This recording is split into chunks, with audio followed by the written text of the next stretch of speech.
Hello, everyone, and welcome to our introductory video for our new implementation science program. My name is Chris Sarsky. And my name is Ted Zeroni. I'm with the ERLC. And I'm working with CARC, and between the two of us, we are pleased to be able to sit down and work with you through another round of sessions as we start to unpack the revised curriculum documents and maybe just explore together and learn alongside. We learned a lot in the first session, so we're going to learn a lot, I'm sure, in the second.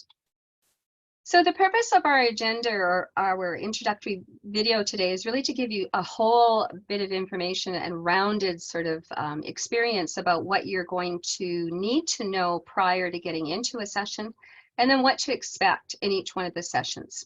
Just a bit of background in the last one, because it was pilot, we didn't necessarily always have the same people that would attend. And so it was necessary for us to go through a lot of the architecture and a lot of the framings that we would use in our sessions. And we're not going to do that this time. So you really do have to watch this video to the end, because it is jam-packed full of information and where to find some documents and things like that. So this is your first of 3 videos that you're going to need to watch before you come to your first session. So we're going to start with the architecture. We're going to look at some of the key outcome documents. We'll look at some of the pieces that we've done for you as far as comparison, so that you have a sense of what was old, what is new. We're going to talk about languages, conventions that are found within the document themselves that you need to pay a little bit of attention to, because those will be critical. We're also going to talk a little bit about what didn't change in this ministerial order. And I think that's a really important piece too, to remember that we do have components that carried over from the implementation of the 2007 curriculum. We're also going to have Ted then take you through the whole look of concepts, how we unpack those, where would I find them, what am I looking for, how do those impact my planning, and then when I start looking at the skills, and I start looking at the verbs there, how does that going to impact, and what are some of the pieces that I need to make sure I'm doing as I unpack some of those organizing ideas. We're going to also talk a little bit about the phases of learning, so that the assessment conversations that we have are somewhat consistent, and that you'll know where we're coming from as we are presenting as well. And then we have a few sort of closing comments that we're going to share with you about what's next steps. So where do I go from here? I've done the intro, and now what do you want me to do? So with that, we are going to get started. So the first piece I just like to do is just give you a sense of how did we get where we are today, so that you don't think that Ted and Chris got together and just created a whole bunch of stuff on the fly and here it is. So basically, last year, we had unpacked the math curriculum. And in the process of doing that, we also canvassed a number of the school boards to see if they were going to be piloting the science. And we actually really didn't get a great response. It was, no, probably not going to. So the numbers were exceptionally small, and there didn't seem to be a need for us to go in and unpack. But it seemed over the summer, things had changed. And by the time we got back at the beginning of August, we became quite aware that many of the school boards were in fact making it either mandatory or optional for teachers to do so, and many teachers were taking advantage of that. So because of that, we decided by mid-August that we needed to really sit down and get some of that work done and sort of mirror the work that had already been happening with some of the other courses. And so by mid-May, we started to, or August, we started to do some introductory sessions, introduce those key documents that we're going to show you today as well. And then kind of went through the process of looking at how are we going to break this course down, how are we going to pilot for it, and those pieces. So on August 26th, that was the first series where we introduced the key documents by grade, kindergarten to grade 6. So we've included grade 6 again in these series. And then we offered on a sort of once every 6 weeks, 2-month basis, we would go through one of the organizing ideas, unpack that as best we could in the time that we had, so that you would have at least some starting points, maybe some ideas, maybe some resources, a good understanding of the concepts that are in there, etc. From that starting point with the teachers that signed up, and over the year, we had over 330 teachers that worked with us from kindergarten to grade 6. in that draft. So we feel that we've met lots of people, we've got lots of feedback, we've got lots of good ideas from them. They've shared things with us as well. So we feel that this has been seen now by enough eyes that we can kind of confidently say we're ready to go forward. And then as we moved forward from there, we also had an announcement on March 17th when the minister formally announced that we were going to be starting the implementation of K-3 science and release the final approved document. And that final approved document actually had some significant changes in it, very significant wording changes. And so we went back and retooled all of those key documents that we'll share with you today. So to that end, you'll see a little note on the bottom here, but this is a really important note. So if you're watching this and you're maybe one of several people in the school, you might want to just share with your colleagues that we are going to leave, and we have been posting provincially all of the materials that we did in the sessions right from August on. And so what we just want to point out to you is that those will stay up. However, they will be based on the old draft program of studies or curriculum documents. So teachers really, if they want to use the materials that are in there, they're welcome to. However, they need to make sure that they are vetting the resource that they're taking out of that and comparing it against the new document. It will not be completely aligned anymore. So there will be a folder called the pilot folder, and that's where you'll find those documents on the old draft curriculum document. And the one that we're going to start now with you will be called an implementation folder. And that's where you're going to find the up-to-date versions of everything and all of these new sessions that we do. So people are welcome to go back and forth. They just need to be cautious if they're grabbing from the pilot one. So let's talk just a little bit about the architecture. You may not have been working in the new curriculum because this might be a new grade to you or whatever's happening. So I just want to run through some of the key pieces that we need to remember. There have been significant wording changes, and I'm sure that most of you are already familiar with them, but we're just going to step through them just to make sure that we're all always on the same page. So in science, there's no longer topics in your grade. Now you've replaced that with organizing ideas.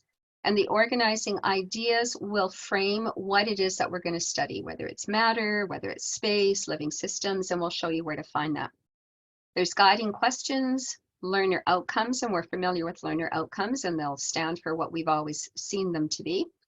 Then we also have knowledge, understanding, skills, and processes and procedures. And if you take the letters of each of those words, the lead letter, you get the word cusp.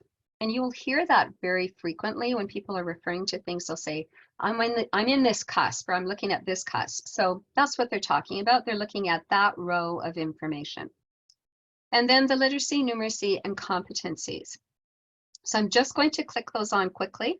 These are the pieces that have not changed from the last ministerial order.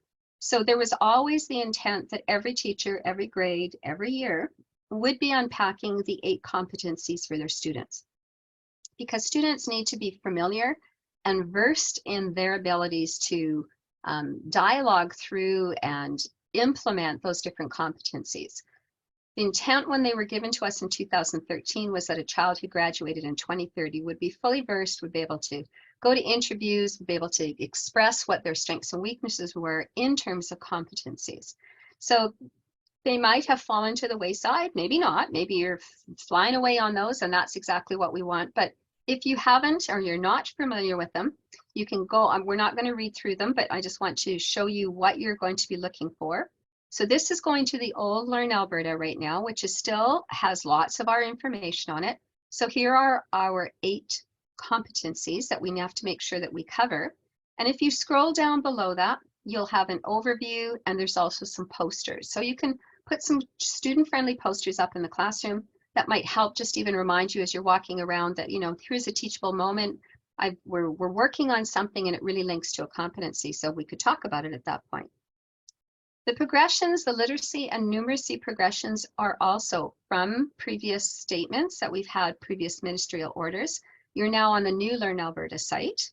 And in here, what they have is statements of what the critical thinking competencies are. So I'm in the competencies right now, but I can also change that and go into one of the progressions. So you can access everything from here if you don't want to go to get the posters. So for example, if I go to the literacy, remember everybody's a literacy teacher, everybody's a numeracy teacher. It doesn't matter what you teach a specific discipline, we all fall under that umbrella. And so in each one of those areas, and also specific to learner outcomes, you will find that on the New Learn Alberta site, they already have suggested competencies, suggested parts of the literacy progression, suggested parts of the numeracy progression that would be relevant to the outcome that you're about to teach. And we will show you how to find that. So this would be a place that you can kind of get all three of them if that's where you want to be. And then the last one is, of course, I'm pretty sure most of you are familiar with New Learn Alberta, but if you're not, this is a place you really want to become familiar with because it houses all of your documents for all of your curriculum pieces and a whole lot more. This is where we can find some of the resources, things like that. You log in at the top, make sure that your name comes up so that you are logged in. And if you are truly logged in to the fullest level, when you log in, this open space that I see on my screen right now, because I'm not logged in, should say boards. If you don't see boards after you've logged in, you are not quite all signed into all different levels of the New Learn Alberta. So just go down to that little green button on the right-hand corner, contact us, push it, tell them what the problem is, and they will fix it for you on the back side and let you know by email that you're in. So for now, we're just going to spend time in the blue zone here, which is the curriculum documents. And there are two different levels at which you can get outcome documents. One of them is where we're on right now. And this one will be very specific about my grade. If I wanted to go to a bigger document where I see multiple grades on a page, then I would go to what's called the printable curriculum document. I'm going to stay in this one for now, just to show you an example of some of the materials that are available to you. And again, you'll have to go back and read these because we're not going to spend time on it at this point. I'm just going to grab grade 2 for now. So in grade 2, and depending on the size of your screen, you might get another grade right beside it. If you have a small video screen, you'll just get your grades. It adjusts for the video capability that's you're using. So in here, what you'll see is everything is organized in the order that it appears in the curriculum document. And it goes through it one by one. So my first organizing idea, my guiding question. Now, if you watch carefully my cursor, as I slide down into the learner outcome, the border around it turned green.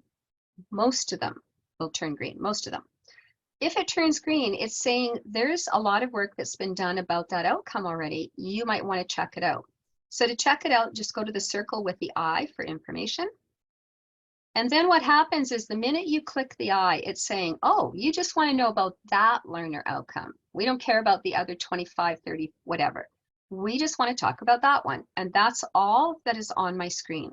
So it has the organizing idea, guiding question, and that learner outcome. And below that learner outcome, you have a whole new menu. So again, I get the numeracy progressions, literacy progressions, competencies. Only what will happen is when I click one of these on now, they've already sort of matched it, saying based on what we would think you're going to be unpacking in that learner outcome, you might want to consider using one of these competencies. For example, critical thinking, problem solving, research management, creativity, innovation, communication, and citizenship. So not all 8 are there, right? So they're just saying those might be good matches, and you'd never do all of those in one. You'd only pick one that's really related to the activities that you're having the students do so that they can really start to narrow that down and learn about what that competency says. The same is true for literacy and numeracy progressions. When you click them on, they give you specific ones that fit very well with that learner outcome that you selected. You also will find some resources that will be suggestive in nature. So when you click on a resource and you see something down there, that's what it is. It's suggestive in nature. If you want to use it, great. If you don't, that's fine. If you have another resource, you can use that. If you are logged in, these won't be red. They'll be green and open so that you can access them.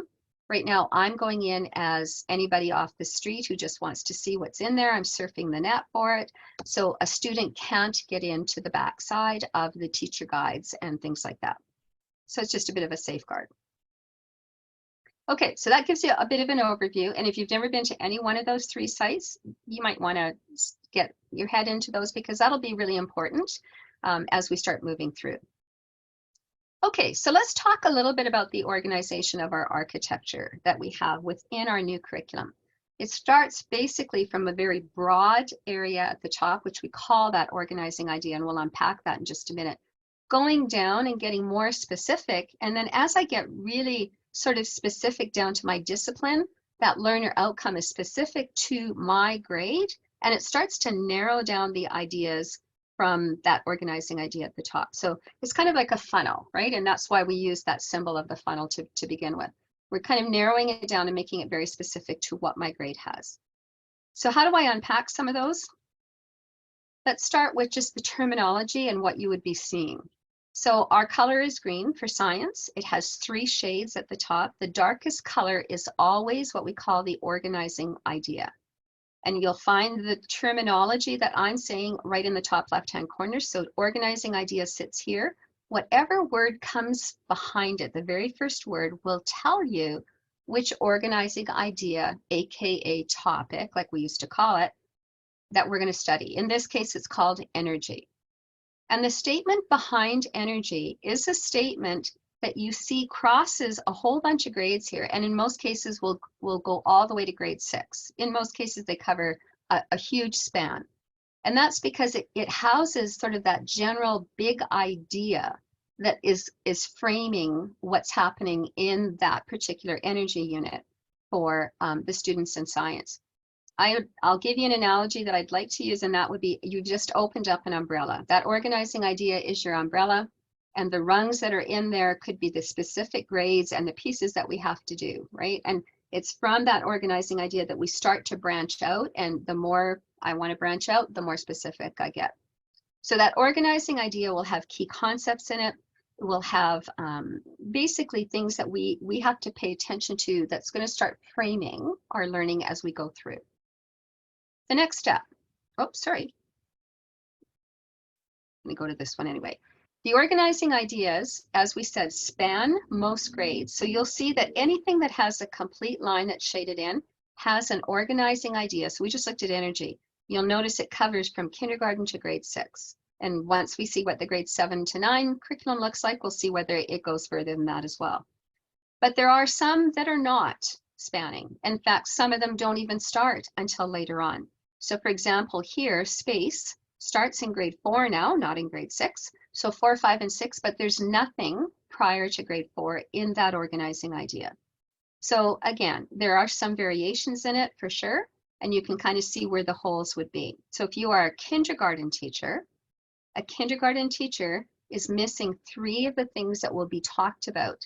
So for example, one of the things we will talk about is living systems. That's going to be one of the units we're going to talk about as unpacking. So you won't be attending those sessions because that's not in your curriculum for kindergarten. Okay, the second one is the guiding question, and it's found again, it's the middle color, so a little bit lighter. And that guiding question really informs sort of the organizing idea. It tells us about where am I going to start going into this, and how specific might I get? What are some things that might start prompting my thinking? And that's going to be linked to the learner outcome. The guiding question is also sort of a way to look at it as a teacher. If you read the question, how would you answer that question? And how you answer it will probably help inform your teaching and what you're going to do for planning. So it's not meant to be turned into an I can statement, anything like that. It's really for us to think about how does that frame the learner outcome? How does that grab the big idea that I just read in the organizing idea? And what might I be planning for if I'm going to kind of address that question? The last one there is the learner outcome, and it's the one that we're most familiar with. That's what students need to be able to know, do, understand. They have to be able to demonstrate it. And that is the one thing that we report on. So we are reporting on the learner outcome, the student's ability to have met all of the criteria that goes along with that learner outcome. It will have the key concepts, but it will also have very specific key concepts for our grade, unpacking what we have to do as we move ourselves through. The other piece that you need to sort of be aware of, and will come up again, is these, because you saw that dark green line going across, those big ideas are going across. And that means that there's quite a bit of connection between the grades. in any one of these organizing ideas. That's going to be a little bit different than what you're used to having in the previous science curriculum. And in the pilot sessions, we were terming it science in a box. Really, if I was a grade 2 teacher, I taught sort of 6 different areas in science, my topics, or 5, and then it was done, right? And then we go to grade 3 and they would do another set of different ones. They were quite discrete in each one. This is now going to be much more like science or LA and math, where an outcome, topics, things that we've taught children, big concepts, build on each other. And so for the first time through this, you're going to have to be aware that there'll have to be some bridging that's going to happen, right? Because if I teach grade 3, for example, I don't necessarily have children arriving at my doorstep for the coming year that have done kindergarten, grade 1, grade 2, and that they would be missing on the terminology and the pieces that were unpacked. So we will address those as we go along through this process. Okay, underneath each learner outcome by the grades, you see that you have 3 columns. The first one is called knowledge, the middle understanding, and the last one skills and procedures. So the knowledge one basically houses the facts. It's what I can't ask a student to apply something if I haven't even taught them the foundational stuff yet. So that's where I find the factual pieces, the foundational pieces, to start addressing what the outcome was asking us to teach. You can't get away from that, but that's very surface level, right? I have to know facts before I can take those facts and do something with them. So those will be really, really key. But it's also important that we don't turn that into a checklist and simply say, oh, did the first one, did the second one, did the third one. I need to do all of those, not necessarily in the order that they're stated, but I definitely need to make sure that I'm also combining that with the other 2 columns that sit there. These are not 3 columns of checklists, and when you've done one, you go on to the next. So we'll talk a little bit more about that. So the understanding is really how those factual pieces of knowledge and how those application parts, the skills and procedures that sit in the end, how are they married together into a very broad statement, but it's a statement that contains usually the big rock concepts and really where we want to go. So it's the culmination of putting them together that's going to help us to unpack the key skills and concepts and applications. So that's why I said don't change it to a checklist and just assume, well, I did straight lines, I did curves, I did circles. Yeah, okay, maybe you did that, but that doesn't mean I know anything to do with it. So I need to go beyond that, right? The last column then, skills and procedures, is the column that addresses the doing parts, is what students need to be able to demonstrate. And those skills that are mentioned in those columns, we need to teach those to the students. So they should become proficient. We should know when we ask them an assessment question, and in the question it says model, blah, blah, blah, that we don't have 25 hands that come up and say, what does that mean? What am I supposed to do? That's the piece that we unpack as we go through this entire curriculum, so that they start to learn what it means, what the expectation would be from us as teachers to the students about what that word is. And so Ted will do a super job of showing you how you might unpack those and how we would really sort of embed them in the kids' thinking. Okay, so the first of our outcomes, or first of our documents that I want to share with you is what we call the numbered outcomes document.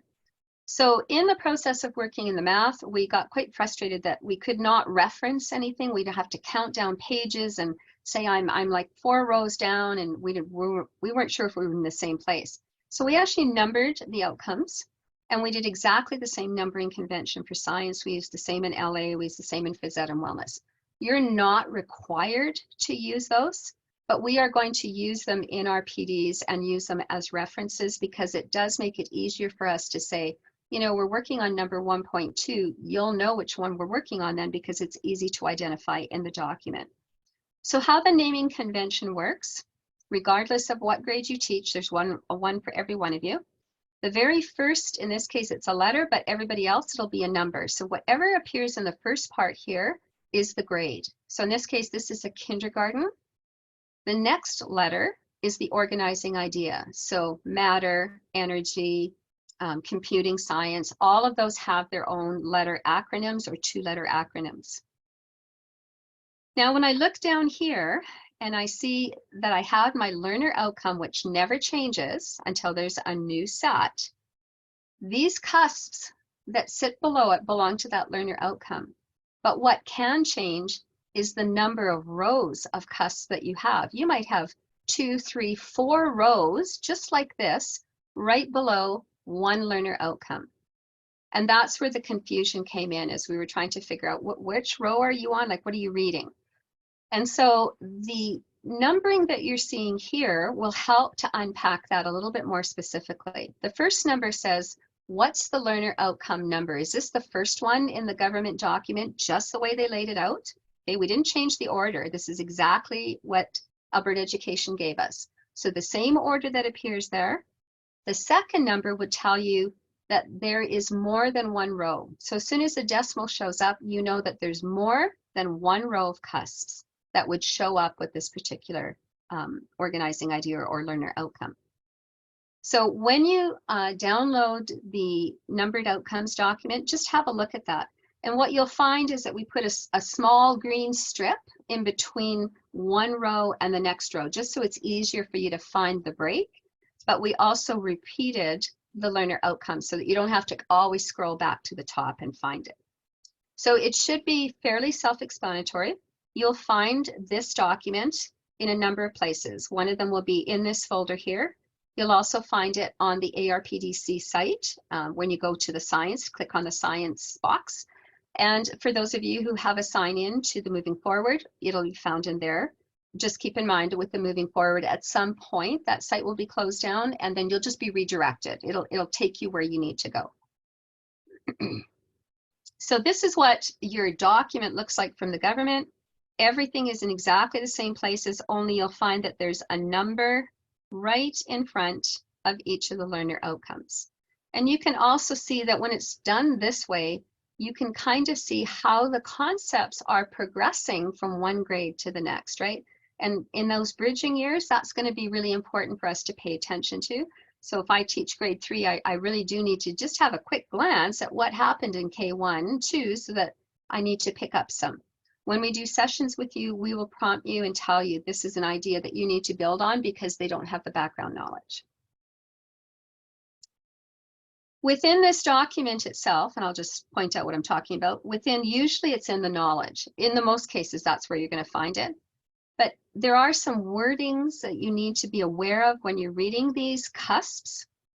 And one of them is if the word includes, including, include shows up in a statement, it means that anything that comes below it is a must teach. In other words, you must include those components in your lessons at some point and unpack those with the students, or they're going to do research on them. So we can't leave any of them out. You might say, I don't do planets and moons, I'm just going to do the rest of them. Anything that's listed under includes needs to be done. But where we do have flexibility, I'll skip down to the bottom, is if you have the words such as or for example, either one of those may show up, and they do show up quite a bit. Then whatever's listed behind that, you have choice. You could use those. You could add to those. You could use one of them and add your own in. You could use none of them and do them all on your own as long as you're meeting the learner outcomes. So the teacher has total flexibility and decisions on how they want to handle that. The last piece is what happens if I have a word that shows up and it's in brackets? And typically what that means is that there was a feeling that that terminology might be over the heads of students. And so it's really for the teacher or the parent if they're being homeschooled. And you would use the terminology that sits in front of it, which is usually in student user-friendly language. Would it be okay to show them that every now and then? Of course it would, but you're going to make that decision and you know your kids best. And if they're really young, you're going to use the student user-friendly language for sure. Okay, the second document that I want to share with you that you'll also find in the folder and in those other two sites, ARPDC or Moving Forward, would be the curriculum comparison document.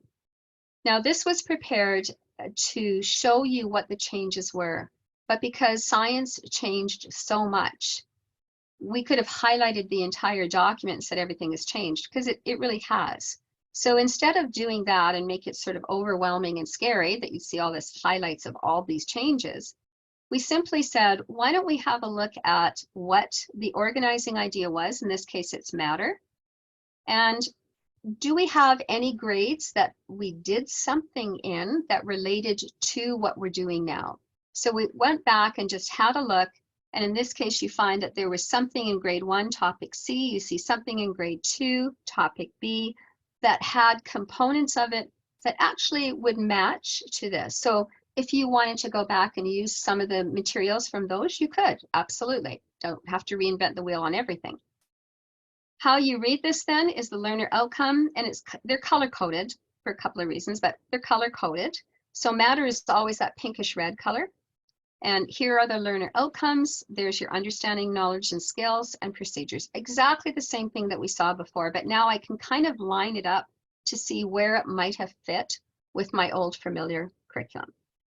These have been prepared for kindergarten to grade 6. So although grade 6 is still optional, or grade 4, 5, 6 is still optional implementation, you have full documents prepared for you so that if you are going to be using them, that they are up to date and ready to go.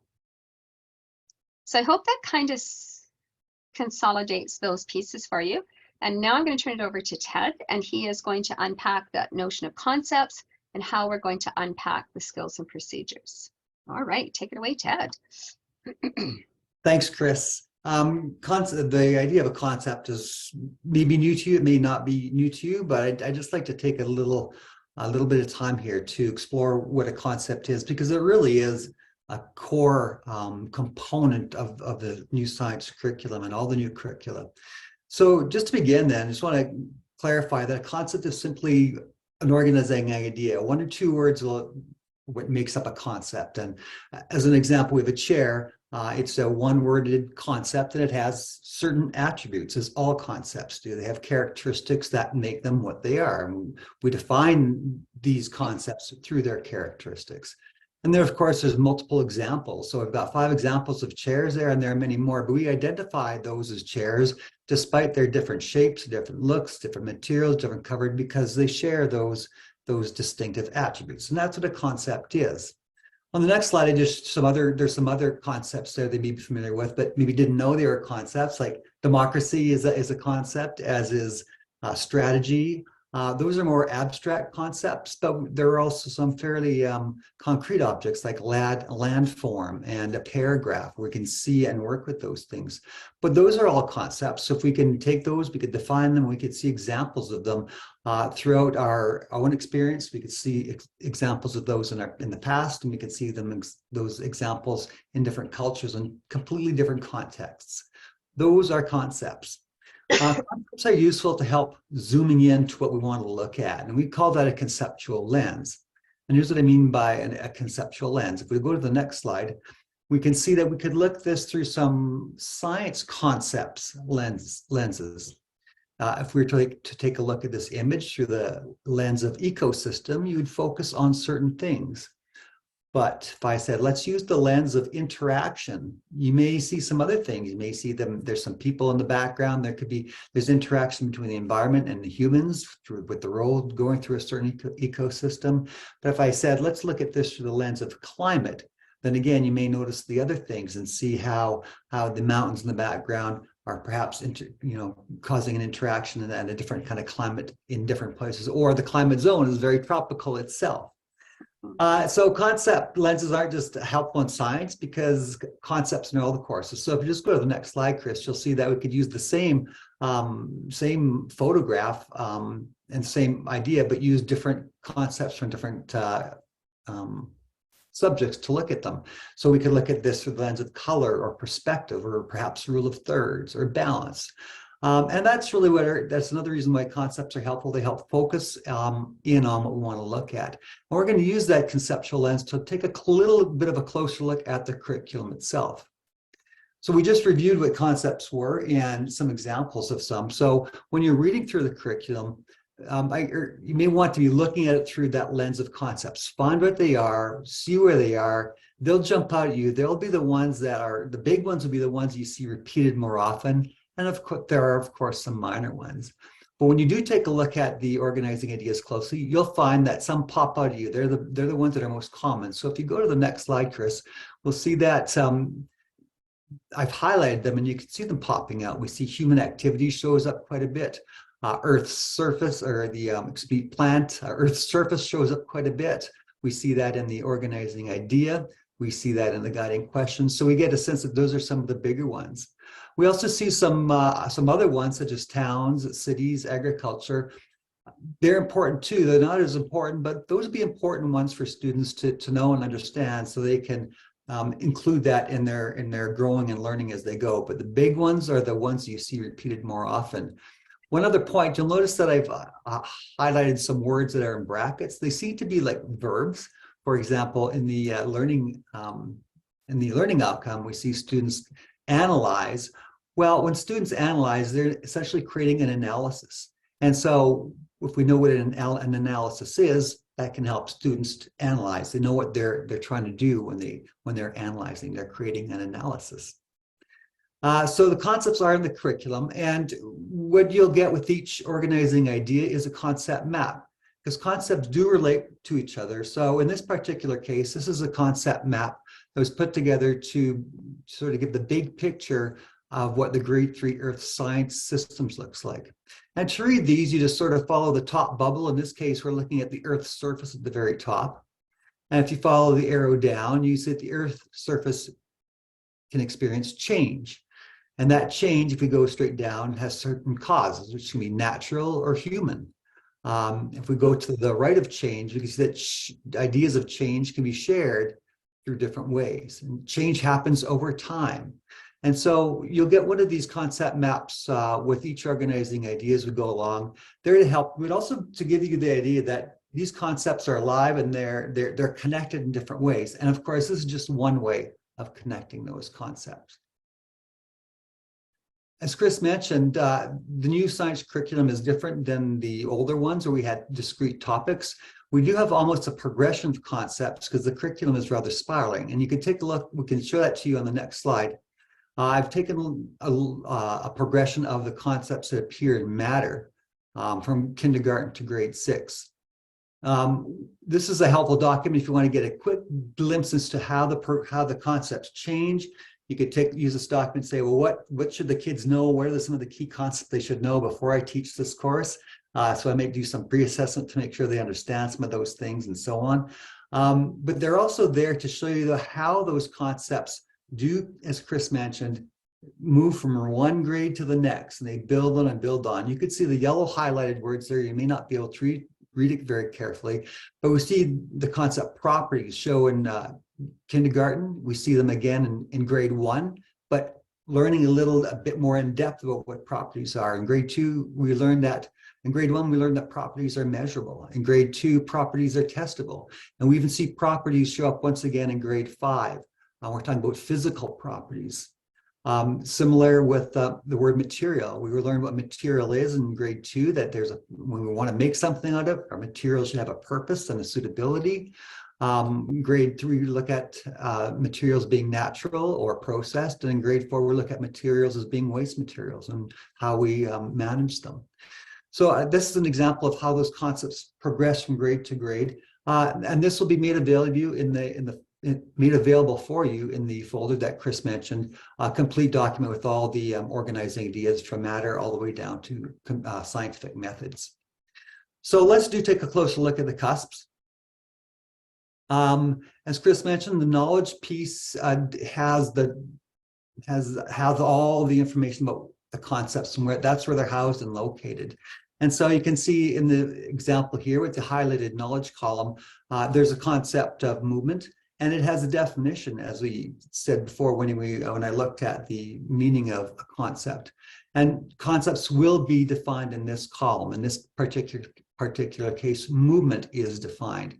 In some cases, some of the more secondary concepts or the ones that are still important because they're going to be used in learning, but they're not the big key ones, they won't have a definition. So you will have to look at other resources at them. And every once in a while, even though it's a key concept, you may have to look at a different organizing idea within the grade. And sometimes if you have a PDF version of the K-6 curriculum, if you Google that, you'll see that there's sometimes a definition given in 2 or 3 grades previous, or that to it showing up in your curriculum. So they are in there, but that's where you'll find them in the knowledge column. And again, concepts have examples, and that's where you'll find the examples of the concepts is in that column. So in this particular case, properties that can be changed, there are different properties that can be changed, and there are some examples in that column there. Again, sometimes there may be no examples, and you may have to search for some or generate some of your own examples for some of the concepts that are there. The understanding is an important column. There's not many, but it is a very important column because it brings together all those knowledge pieces that were in the knowledge column. And so just as an example, we know that in grade 3, 3 concepts are looked at, and that's human activities, change, and land on Earth. And individually, those concepts have certain meanings. We could talk about what human activities are, find examples of human activities, and kids can define what a human activity is and give examples. Same with change, and same with land on Earth, or the Earth's surface. So each individually, those concepts have an idea, but when we put them together, the meaning suddenly changes. You get it, the meaning of the concepts don't change, but you get a whole new meaning. So we could I have 2 statements there that arrange those concepts in some kind of meaning. The first one is that change to land on Earth affects human activities. Or we could take the same concepts and reorganize them a little bit to create a different understanding. And that might be that human activities can cause changes to the Earth's surface. Both are correct understandings and both have different meanings, but that's what happens when you combine concepts together, you create those understandings. And it's in that understanding column that we could see in the next slide, that those concepts from the knowledge piece are brought together in the understanding. And as I mentioned, that understanding has a whole different thing. It's not a statement that students memorize, but it's something that they could look through the world through that lens, that in this particular case, human activities can cause changes to the Earth's surface. They could look at their world through that understanding and find examples of that. Those are the understandings, and that's how they're created. And a brief look at the skills and procedures. As you know, that when we look at these skills and procedure statements, the verb is always at the front end, and then the content comes in. In the science curriculum, there are a lot of different verbs, and I've highlighted them.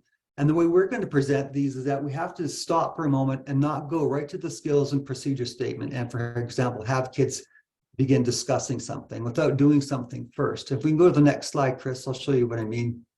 What we're looking at is actually separating those verbs out. And before you get to kids to discuss something that's content related, for example, that comes out of the previous skills and procedure statement, we want to make sure that kids know what it means to discuss, that they know what the protocols are for a discussion, that they've demonstrated, they've practiced discussing, perhaps in context that's familiar with them, and you can give them some feedback to them about how they are discussing things and how it's going. And then you can give them that piece that's connected to the course content.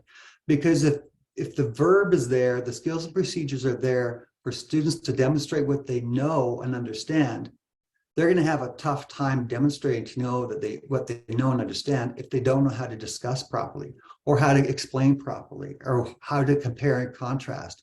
They may understand things very well, but because they can't, for example, represent it well, because they haven't had practice or they haven't had good guidance on how to make a good representation, we don't want to then say, well, just the student doesn't understand this because they didn't represent it well. We're not too sure which it is.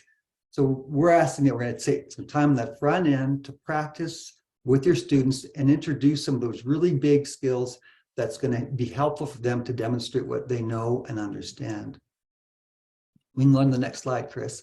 And so again, those verbs will all have examples, or definitions and examples. And in the upcoming sessions, when we unpack the organizing ideas, we'll take a closer look at them and give you some suggestions on how to, for example, introduce discussion in your class, and some techniques and some examples of how you may use discussion in your class to help kids with their learning and to demonstrate their learning. Let's change gears a little bit and talk about the phases of learning. The phases of learning are something that many of you may be familiar with. They were introduced to us by Hattie, Fisher, and Fry. And this is where that idea of surface deep and transfer learning happens.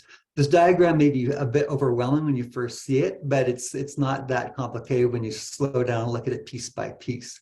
So in the first phase of learning, that surface level, that's where students, if you can imagine the left side of the curriculum, that column, that knowledge column, that's where a lot of the surface stuff lies. All right, that's where the skills lie when you take a look at things like computer science and scientific methods. A lot of the skills are defined in there. And that's where, as we mentioned, all the concepts lie, their definitions and so on. So we want to make sure that kids have a good solid understanding of the skill, or a good mastery of the skills, or at least a competent mastery of the skills, and a solid idea of the concepts. You'll notice that in this example, the concepts go from 2-dimensional to 3-dimensional. That's just a reminder that when we have students for them to demonstrate their understanding, it's not just to define the concepts. We want to be able to make sure they have a robust understanding of that concept, that they can provide examples of it, they can differentiate between examples and non-examples, they can be given a situation, say, can you find the examples of that concept here? And they can. So we want a full-bodied understanding of the concepts. And then when we start looking at the understanding, where we combine those concepts, in the case here under deep learning, that's where the connection's made. That's where they test those connections, understanding, and find evidence of that in the world around them in different contexts. So that's why I have the 3 concept cubes strung together as the concepts are strung together in the understanding statements. You notice the background of those cubed, or those linked cubes, changes color and changes shape. That's just really to highlight the idea that once they have the understanding, what we do is provide different contexts and different situations for students to experiment and validate their understandings. Because every time they're faced with a new context, they're going to test it against what they understand. Say, oh yes, I can see this understanding in this situation, and here's the evidence I have. And then they transfer that to new and further and more novel situations. And those are the 3 phases of learning: surface, deep, and transfer. And that's how we're going to unpack things when we get together in our individual organizing idea sessions later on. And so just again, as a review, we have the individual concepts and the knowledge piece that transfer, the understandings transfer. And of course, we know that skills transfer. For example, collaboration isn't something students just do in our classrooms. It's something they do outside of the classrooms. It's something we do in all kinds of endeavors, in all kinds of contexts. So that also transfers. And the little bottom at the arrow at the bottom is just a reminder that when we take those individual concepts in the knowledge piece and combine them, that's what creates the understanding, and that understanding itself can be transferred to whole different contexts as well. Just one comment about phases of learning and the skills and procedure statement before I leave this part. And that's this. We can go to the next slide. When we take a look at these skills and procedure statements, if we want to make sure we're going from surface deep to transfer, we have to really look at those skills and procedures carefully. And I'll show you what I mean. When we look at these, we think that they can all be sort of at the deep or the surface level, but not necessarily. And I'll show you what I mean. I'll highlight a couple on the next slide. We can go to that one, Chris. If we take a look at the bottom one, for example, represent the life cycles of various plants and animals. That seems like something deep. They're going to take different plants and animals, and they're going to take what they learn and represent that in multiple ways. It could be a diagram, it could be a diorama, it could be a variety of things. But they're still really focusing on the one concept, and that's life cycles. So just reinforcing and building the knowledge of that one concept is still at the surface level. Remember, it's when we start combining the concepts together that it becomes an understanding, and now we're into the deep zone. The second one that I highlighted, where that reads, explain positive and negative impacts of human behavior on plants and animals, that sounds a little bit deeper, but in a sense, it's not quite there yet. Because what do we mean by that? Do you want students just to identify positive and negative impacts of human behavior on plants and animals? That could be just a recall question. And so that explain has to be advanced a little bit further. And I'll show you what I mean on the next slide. So if the understanding associated with that knowledge, that skills and procedure statement is that yellow line there, that plants and animals can be affected or impacted by human behavior. Just by having students explain different impacts that human behavior has on plants and animals doesn't necessarily mean they have that understanding. So what you want to do is take those skills and procedures things, use them, but also we'll want to make sure that it gets that level of a deep thing. So we may give you some examples, like taking a video, for example, on human activity and ask that question: what human behaviors do you observe? Classify them as positive, negative, or impact, perhaps on the life cycle of plants and animals. And then what can you conclude based on that about human behavior, impact, plants and animals? And that really then is that understanding. And then watch another video or whatever context you provide for the students. So reading, a photograph, it could be a multitude of contexts. Does your understanding you just generated work in this context as well? We'll explain. How does your understanding fit in this situation? So we get students taking those understandings and applying it to different contexts. That's where we're getting to that deep and transfer zone already. So we'll be taking you through some of those examples when we go through the different upcoming sessions, and I'll hand it back to Chris.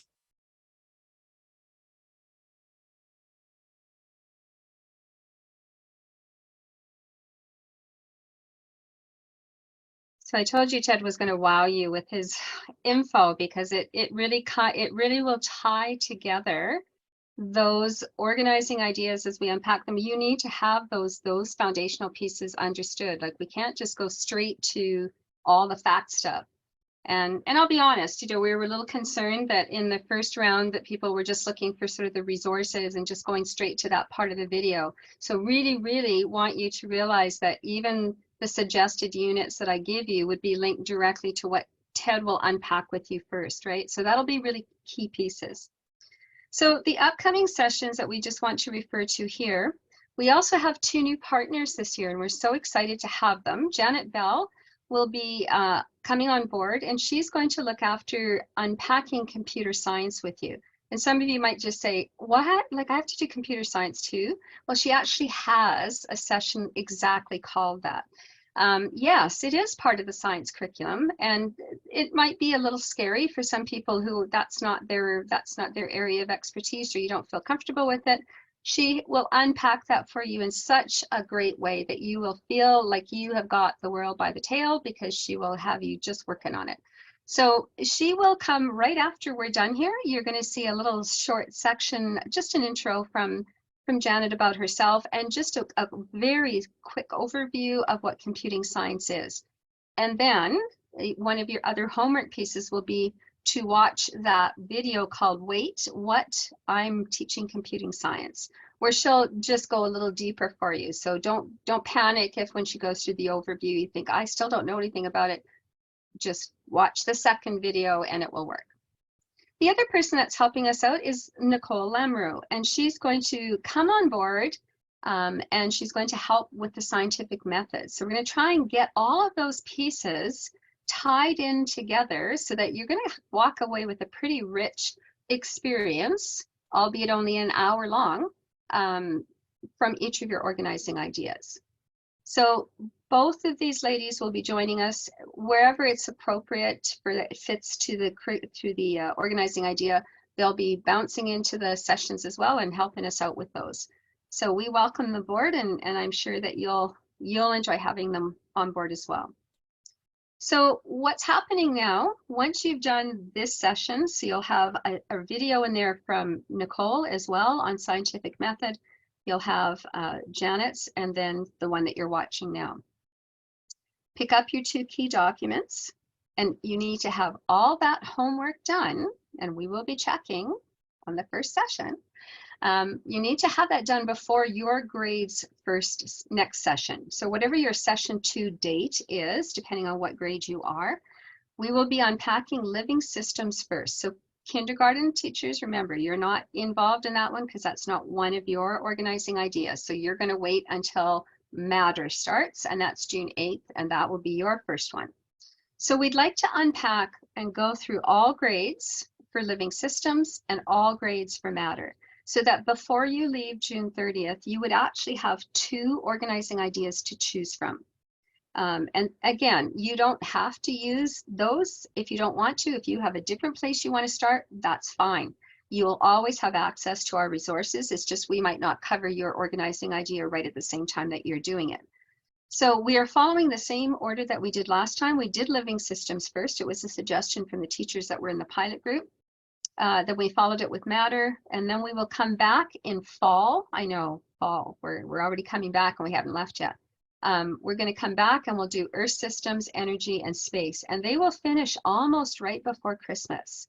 So you'll already have half the year to kind of unpack things in whatever order you want to. And if you want to follow the same order, that's fine too. Okay. So if you're in this session right now watching this video, then you've registered for all of those. Like those are part of your package already.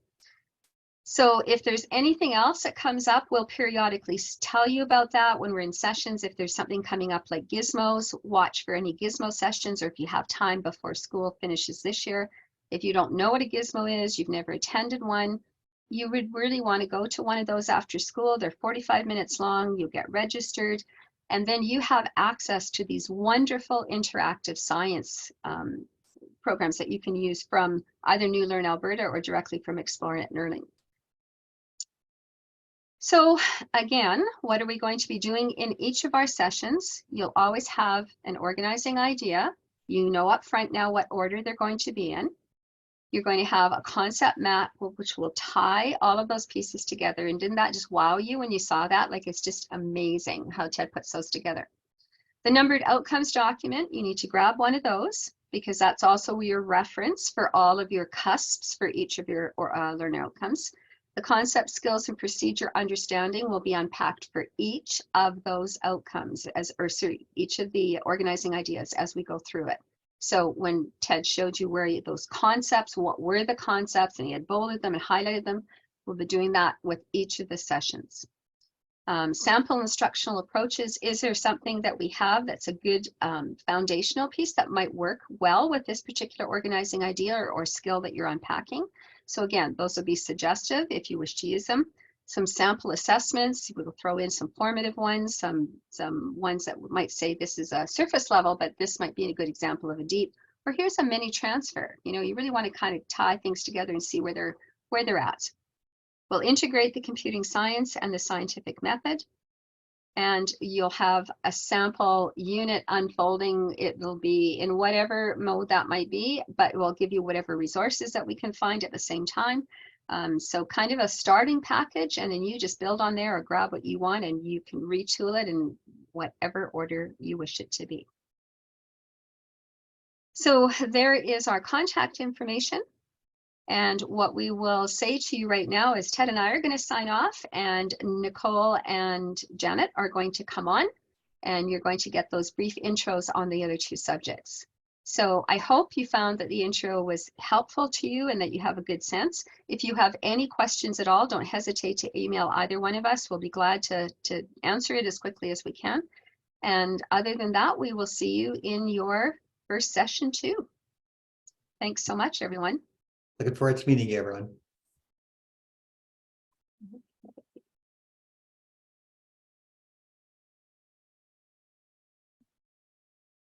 Hi there. I'm Janet Bell with ERLC, and I've been poking around in the new computer science organizing idea in the new science curriculum. And I'm pretty pleased to be able to share with you some of the things I've been discovering and learning and becoming quite excited about when it comes to teaching computer science with kids as young as kindergarten, all the way up to grade 6 and eventually beyond. If you would like a copy of this presentation, and I sure hope that you would, please pause the video and scan the QR code that's just on the screen there, because that QR code, just scan it with your phone, that will open up a copy of the presentation. There are so many links embedded in this presentation that really the presentation is more about the links than the presentation itself. We're going to look at basically what is computer science, what is computational thinking, what is design thinking. These are concepts that come up again and again in the curriculum. And so I'd like to take a look and see what that actually looks like, where I have this expand section here. And then I'd like to hopefully to give you some assurance that you might be quite surprised to learn that you may already be teaching computational thinking concepts perhaps all the time, but without using the computational thinking vocabulary when you're talking about them. These are concepts that people know, but they don't really get because they don't have the right word for it when looking at it through that lens. So your takeaway, I hope, will be to be able to learn some of that vocabulary of computational thinking and use it with students. And then last of all, I'll leave you with some pretty big questions. How do we teach problem solving now? How can we amp up understanding using that vocabulary? How might computer science be already threaded, not just through science, but other curricular areas too? So that's where I want to go. The big picture, of course, is the world is changing, and there are all those quotes you've heard before, like, we're preparing students for their future, not our future, and, things like that. But the reality is the world is complex, and not only is there a sense that we need to be able to think like computer scientists and to be able to form that future, but there's also that whole ethical side of it as well, right? We need the people who are reflective designers to be able to think, how can we shape our computer science projects for good in the world? There's such a big picture that we are preparing our kids for today. Our first definition is computer science itself.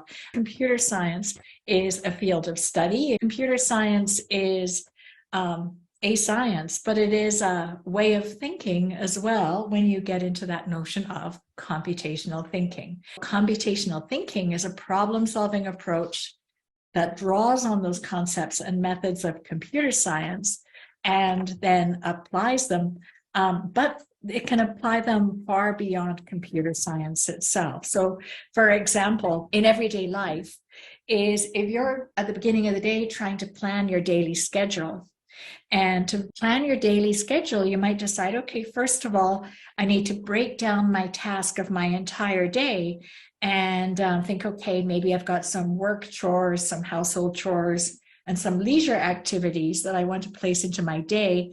That's going to be that decomposition stage of computational thinking. Pattern recognition is the second stage. And so in my schedule, I might say, well, I have some patterns. Like I know that if I get my email and stuff out of the way for the first part of the day, and then maybe a little bit after school at the end of the day, that's going to work. And I can have these sort of sequences in place, and then I can jigsaw other things in between that. Abstraction, I might say, okay, I'm trying to plan my day, but there are things that I really don't have to do today. So I'm going to remove parts of my problem that are unnecessary and make one solution work for multiple problems. So I'm trying to get through a busy day. I really need to mount a new curtain rod upstairs in my house.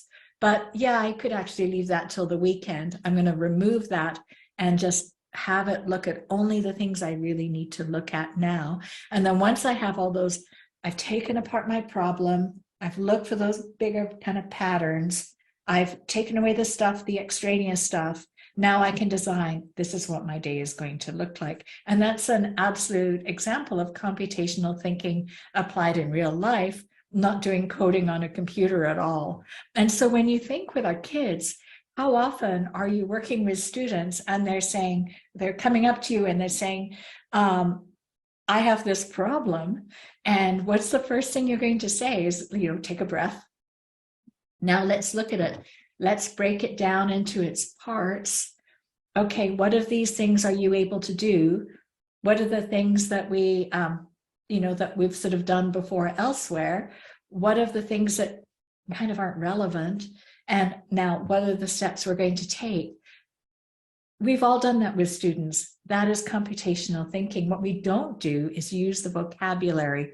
So my suggestion to you would be decomposition, pattern recognition, abstraction. Let's abstract that and let's make an algorithm. And use that along with our, other language that we use, just so that these words don't sound scary to people, because for adults too, they're big words. They sound scary, but they're really not.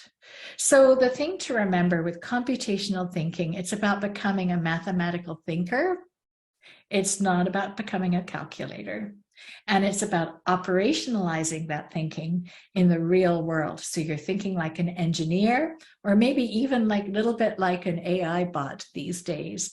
So you're thinking it, you're solving your problem, going through those steps, and then you're putting your plan into operation. You're making it happen. You're making it real. That's computational thinking. Now, design thinking is a little bit different. And I love how the two go together, but they're just so different from each other. So design thinking is an approach to problem solving that emphasizes empathy, creativity, and experimentation. And so if you've done any of those exercises, like here are 5 pipe cleaners and 5 paper clips, what can you make out of that you can use around the house? Those kinds of activities, those are design thinking activities. So these are activities that have you first think, what is a problem that I might have? Maybe I don't have a way to hang my dirty dish rags. And so you come up with your problem, you define it. Then it's like, what if I do this? What if I do this? And all the brainstorming, ideation, trying to solve my challenge. And then it's like, well, maybe I can use these pipe cleaners and these paper clips to create some kind of prototype that I can test and try out and decide if that's going to be the solution that I'm going to implement. So in design thinking, you're understanding your problem, you're exploring your solutions, and you're making it happen. So when I go back to computational thinking, you can see breaking something into its part, looking for patterns, getting rid of the extraneous stuff, coming up with a plan. This could be inside here, where as I'm testing my prototype, maybe I have to go through some computational thinking to do that, and vice versa. If I am putting together a plan to code a little robot to do something, or a plan to show my friend how to clean their teeth, just as a partner activity, non-tech in class, to do that, you might need to, at some part, think, okay, I need to go through this design phase in order to figure out how I can best go about doing this. So they're complementary processes that are very big in the new curriculum. And so when I think of how they relate to each other, very simply, computational thinking, you have all of this mess of challenge and problem, and you're trying to move in, kind of converge your way to your solution, which is your step-by-step instructions on how to do something. Whereas with the design thinking part, it's kind of the opposite. It's more like divergent thinking, where I'm trying to understand my problem. And it's like, well, I ideate, I could do this, I could do this, I could do this. And then eventually, yes, you come up and you implement a solution. So they're very complementary to each other. I wanted to share these with you. There is a link on the last image here that takes you to a website created by School District 61 in BC. On their website, they have these 4 graphics: decomposition, pattern recognition, abstraction, and algorithmic design. And they give all kinds of examples of how we're already doing it. So for decomposition, identify the instruments used in a song. What were the key events of the 20th century? What countries make up Europe? What information do you need to work out the circumference of a circle? So just those sorts of breaking things down into the part. The words break apart and pieces. These are the kinds of words you're using when you're talking about decomposition with your students. Pattern recognition, patterns, matching, any of those sorts of phrases, you're looking at pattern recognition. Abstraction is where we're pulling up from it. So your thoughts, your ideas, write a blurb for your movie, recreate the image, create a model. All of those things, you're pulling it up to that world of ideas rather than just breaking stuff apart. We're like, oh yeah, let's pull it up. And the last area is algorithmic design. That's your plan, right? So in early years foundations terminology, they call it the plan or call it instructions. And if you think of the new computing science curriculum, the word instructions comes up again and again in those early years. And so what they're doing is they're moving them through. Can we break this apart? Can we like match things, find patterns? What are we thinking here? What's important? What's our plan? That is computational thinking. You don't need a computer to do that at all. Now, in the computer science curriculum itself, instructions is the word you're going to see in those early grades. Creativity comes in grade 3. In grade 4, they talk about algorithm. And so we saw here that algorithmic design, that is the instructions, right? So this is where we're starting to use that terminology a little bit more mindfully in grade 4. And then in grade 5 and 6, we move into language of coding and design thinking. So if I just click here, this takes me to curriculum.learnalberta.ca. It takes me right to the science curriculum. So I'm just going to search for computational thinking across the entire curriculum. Take it down to computational. So even just the word computational, we have 45 results coming up in those first few years. If I look at the idea design,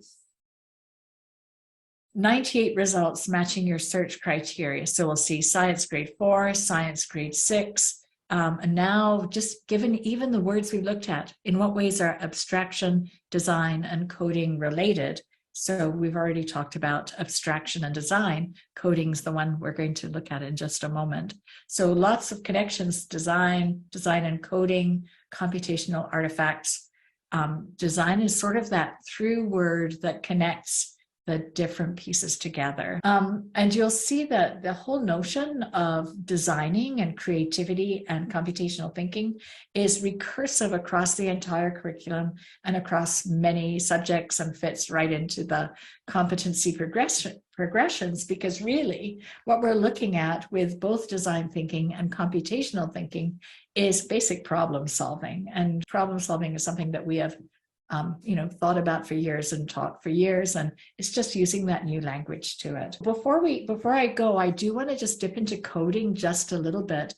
Coding is a concept that we still have an old way of looking at it. When we think about coding, we think about, the guy or the hacker, someone who's got all of these lines of crazy code and it's like out of some movie. But really, coding is back to that way of thinking again.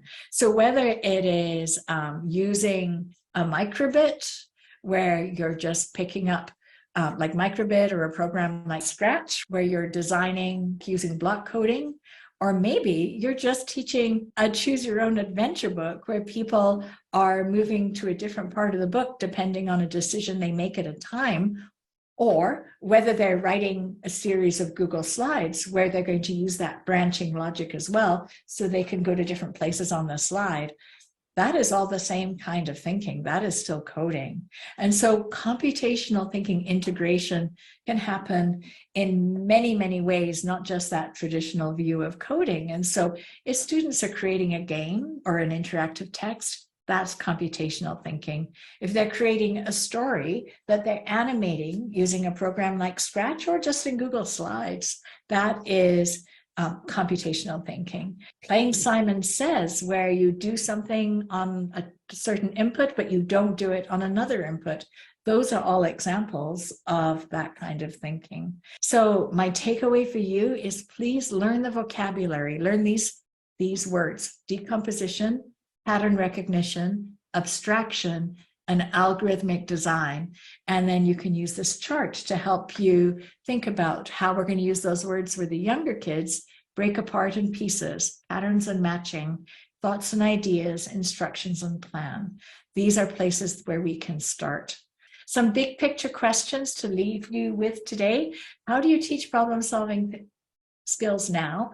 How can you amp up understanding of computational thinking by using that vocabulary when solving problems with students? Question 2, where does computational thinking fit within the broader spectrum of everything we try to achieve as teachers and learners? And the same thing would be for design thinking?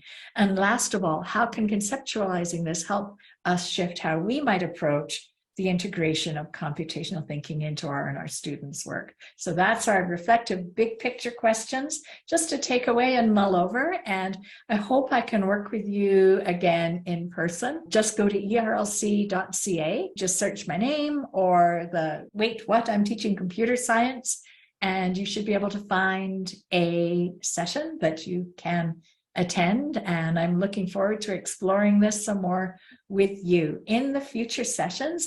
What I'm hoping to do is to tap the shoulders of teachers I know who are doing great work integrating some of the concepts in the new curriculum already into their teaching and learning. And if I can bring them in and interview them so that you can hear stories of what they're doing, some of the strategies they found successful, some of the lessons learned that they've had so far, and some of their own next steps on their own journey. I think that the way we can learn from each other, from others that are in the classroom as well, I think that can be really powerful learning, because this is new for all of us. And the last thing anybody wants is a checklist like, oh, I got that part done, right? What we want to do is think, okay, let's all dig in and learn this together and develop a real interest in looking at things in new ways and reframing things we already do with some different vocabulary and moving things forward so we can really prepare our students for the world that awaits them. Thank you. Hi, everyone. My name is Nicole Lamoureux, and I am working with the ERLC science team. I will be working on the introduction of the scientific methods in the new curriculum and how we can use that to build knowledge with our students in all the organizing ideas that they're working on. I'm looking at and unpacking the science methods at each grade level, as well as doing some videos on background builders for teachers to provide some extra information about the concepts that you'll be teaching. I look forward to working with you and talk to you soon.